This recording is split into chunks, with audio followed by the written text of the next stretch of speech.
Hi, I'm Katy and welcome to my channel. A little side note, I always thought people that own snakes and stuff were weird, and I couldn't understand how you could have a connection to a snake. But I am so connected to this snake. I love her to pieces, and oh my god, I get it now, and now I'm that weird person. Yep, just side note. Anyways, welcome to my channel. I appreciate you for being here, and I hope you enjoyed this video, and I'm just gonna get right down to it. So first things first, if you're getting a Western hognose, you're gonna need a cage. There's an airplane. You're gonna need a cage because you don't want it loose, because that would be bad. When they're babies, they're pretty tiny. I always say pretty. They're pretty tiny, so they only need 10 or 15 gallons because they're small, and I find with the smaller cages, when they're little, it works well because then they're not as stressed out. And then as they get bigger, they'll need a 20 to 30 gallon. 20 gallons works fine, but I always like to do a lot. So you can always do a 30 gallon. It won't hurt anything. Just put a lot of hides in it. And with the cages, I always recommend getting a wood cage because they keep in heat the best. So that works personally great for keeping in heat for the snakes because they're cold-blooded. So if you need to keep warm in their warm spot, wood cages got you back.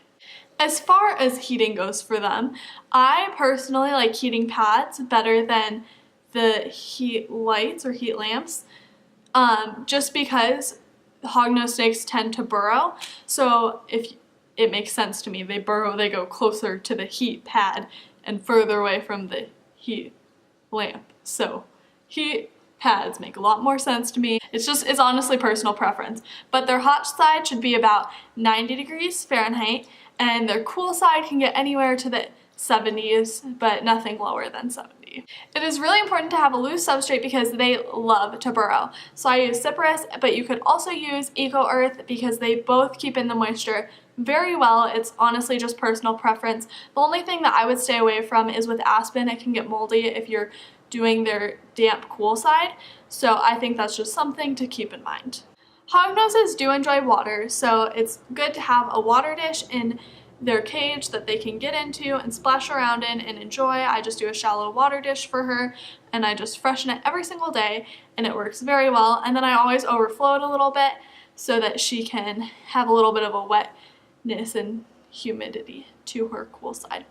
As far as food goes, they tend to be finicky eaters. I got really lucky. She's the best eater ever. But you can just do frozen rodents or amphibians. I think rodents are the easiest and most readily available.